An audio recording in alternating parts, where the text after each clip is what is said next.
Okay. Okay. So the first thing that I wish that I knew early on is that good work doesn't necessarily equal good money. Yes. Yes, let's talk to that. I mean, early on, I thought I'm not that good yet, but as I get better, I'm gonna get paid more. People will buy more. And then I would have these photo shoots that I like just killed it. I'm like, this is amazing. And they'd buy hardly anything. And then I'd have a shoot that I didn't really like that much and they'd buy more. And there was no consistency. And so I thought, oh, maybe I need a new lens. Maybe I need a new camera. Maybe I need a new background. Maybe, and it turned out what I needed was to actually implement a sales program and be a business person. So, yeah, you can be the best photographer in the world and make no money if you do not, run your business in a way that actually makes sense.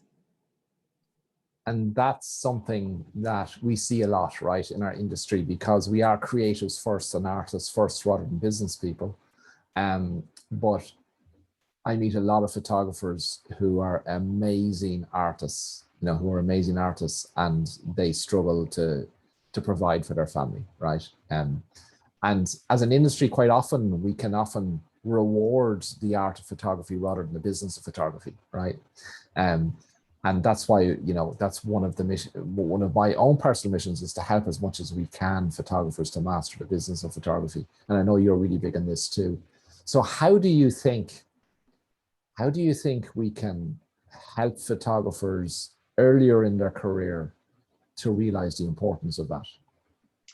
I think that the biggest thing, I think the biggest obstacle for people is that, different than any other business you might get into, what we're creating is, it's a little piece of us. So that fear of rejection is holds a lot of people back from doing what they actually need to be doing, like in-person sales or, online in person at the very least, sales and things like that, because we're terrified that someone's going to be like, these suck, you suck, and um, you're not worth this.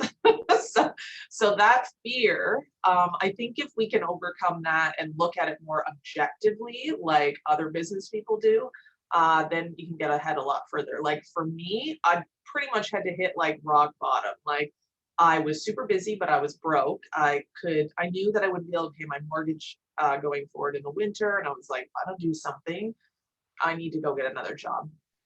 So I pretty much was like, well, I'm going to raise my prices to where I can, get by, not be rich, but just, pay my basic expenses.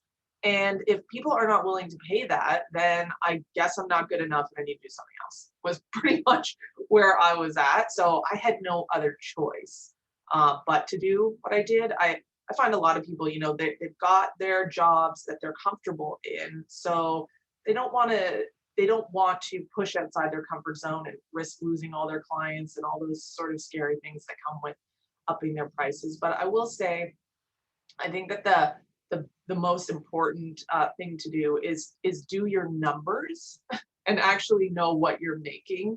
Like how much time are you putting into your photo shoots? What are your costs? And at the end of that, are you working for $2 an hour? Like, are you working for less than minimum wage? And if you are, why are you doing that? Like, your time is worth something. You're taking away from your family. We only get one life. Like, you have to value it. I think when your pricing is based on that, when you know what you're making, if someone says to you, oh, this is too expensive. I could care less if people tell me it's too expensive. They don't know what goes into that. So their opinion is irrelevant. And I don't take it personally because I know what everything is based on. So I think teaching people, to build pricing based on reality and like numbers, as opposed to just what everybody else is doing or what feels okay, will give them confidence going forward, and then they won't, have all that issues of self doubt wrecking their wrecking their profitability.